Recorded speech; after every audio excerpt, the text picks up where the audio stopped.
Hey, what's going on, everybody? BDF44 coming at you with another video. Eating dinner, and I forgot it was Tuesday. Tuesday crept up on me. I thought we had one more day before the Lakers played again, but no, they play Boston tonight at the Crow. And I guess it was rumored that Carmelo Anthony wouldn't be available. Maybe something's going on. I never got that news. I just heard the news that he is available, as opposed to not being available. So I guess he's dealing with something, but he's going to give it a go. That's as much as I know. I want to see the Lakers obviously get back on track. Clearly, we haven't played in over a week. That can be bad in some cases, but for us, I think it was probably really good. We need the rest. We also need some time to rethink, recapture what it is our focus is, reestablish what our goals are, and just everything has to be reevaluated, in my opinion. And I think this time that the Lakers were off gave them an opportunity to do that. So I'm hopeful that they took advantage and will come back with a better scheme. In the midst of all of the complaints, it's easy to lose sight of the fact that the Lakers really have shown progress. I think we've been derailed by the fact that players have gone in and out of the lineup, but if you really want to break it down, the truth of the matter is the Lakers were on the verge of playing better before LeBron James ultimately had to be removed from the lineup for various things. Before that little stretch against Detroit, we had started pulling it together. Obviously, Russell Westbrook's playing better. So if you want silver lining, the Lakers just, in my opinion, a lot of the struggles are coming from the fact that they just haven't had each other together over the last, I'd say, 4 games. So if that plays true, what I hope to see is more from Austin Reeves tonight. He should be able to get some more minutes tonight. Hopefully, we'll have our rotation set. We'll get some more size on the floor. Hopefully we'll continue to play Dwight Howard, since he played well in the last game. I'd like to see him carry that over.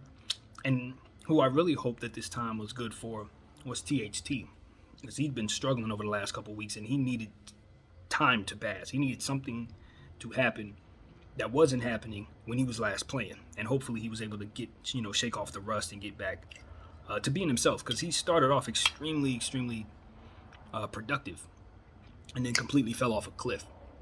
So at this point, it's like, and no injuries were reported. So at this point, it's just the inconsistency that I was referring to when we first started talking about him coming into the lineup. It's basically what we've seen. And I think the ability for him to play well is always there. So I'm hopeful that the time off will give him an opportunity to have shaked off the rust and get back out there and play better. So I'll be looking for that. LeBron James has been able to rest that side injury with this extended time off. So I'm really encouraged by the notion of that. Hopefully the time off has been good for him and he can get back out there and dominate the way that we know that he can. He's actually having a pretty good season if you remove the 3-point line from the equation. He is shooting too many threes, but other than that, I think I actually haven't been too upset with what I've seen from LeBron James at all. It's just the rest of the team that's hurting, but he's holding up his end of the bargain just fine, in my opinion. So I'm hopeful that he can do that, and we'll see. Obviously, I do not have the Lakers' favorite to win this game tonight. I'm not gonna lie to you guys. I do not expect us to beat the Boston Celtics. We will have to play very, very well together, team basketball, in order to even have a shot against this team, in my opinion.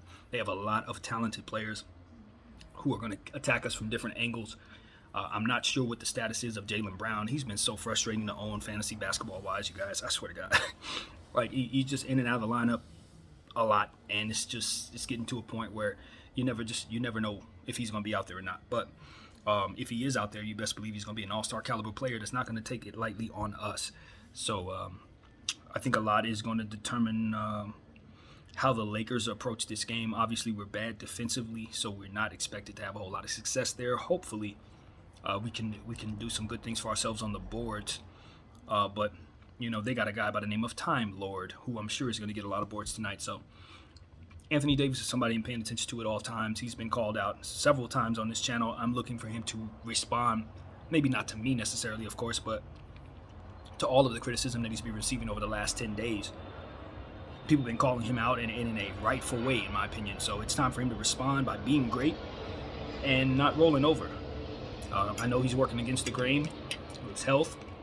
The system isn't necessarily catered to him up until this point. But I want him to defy that. I want him to defy that because he's capable of doing so. it's been made a point to mention that he is dominating in the paint, percentage-wise, I believe it is. I did not retain the information of the stat, but basically what they were saying is, hey, even though it's being talked about that he's shooting poorly, he's obviously not hitting his jumper this season, but he is still getting his inside numbers. To me, that's like, okay, good. But it's not translating because we have so many empty possessions based on the fact that we're shooting jump shots, based on the fact that we're not running good stuff. So, yeah, is he getting his inside numbers? Apparently he is. But the point is, we have to say apparently. Why? Because to the naked eye, when he's catching the ball, he's shooting jumpers. When he's doing what he has to do, he's getting bodied up. So he comes away with stats that seem to just kind of come to him because of his length and because of his ability. But to be honest with you, when he's playing well, he accumulates much more stats, which is why I'm on him so hard. He's not playing well. And that's not to be something that we're just going to shake off, but it's also not something that we're going to expect to continue. He's going to have to play better, and I'm hopeful tonight he'll change that. It's less about stats and it's more about a approach. And you know, I think the approach will, as I said, bring forth those stats. But I just want to see a dominance out there that I haven't seen. I want to see him step into his greatness like he used to back when he played with the New Orleans Pelicans year 4, year 3. You look at his numbers back there and you look at what he's giving us, it's not the same thing. And that's what I want from him. And I'm not letting up. And I asked myself, do I understand how difficult it is to score 50 points, 59 points, 60 points, and all the stuff that I'm asking him to do? Because I can hear in my head the athlete that is saying you are asking too much of this player. But the reality is I don't believe I am. When you consider who he is, what he's already shown us in his career over 10 years, and you look at the championship ring coupled with that, I don't think I'm asking too much of him. I understand how difficult it is to score 50 points. That's why I'm not asking everyone to do it. I'm asking him to do it. And it's not 50, it's more so 60.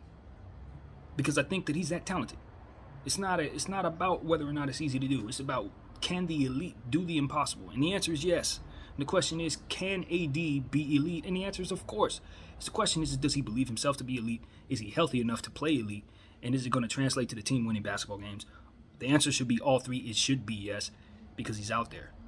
That's simple. He's healthy enough to play. It should be that. So I don't hold him to the standard I hold other guys that happen to be really, really talented or all-stars. I hold him to a level of a guy who should be winning MVPs and has yet to put himself in a position to play well enough to even be in that conversation as a Laker, which is unacceptable. You got the greatest passer in the game on your team as your other guy, and he happens to be also arguably the greatest player to ever play. And we're looking at a situation where our team is 500, and I just need to see from him a certain level of anger. So as a star, we could talk about all types of role players and all types of things that need to help us, defense, all these different things, the roster stuff.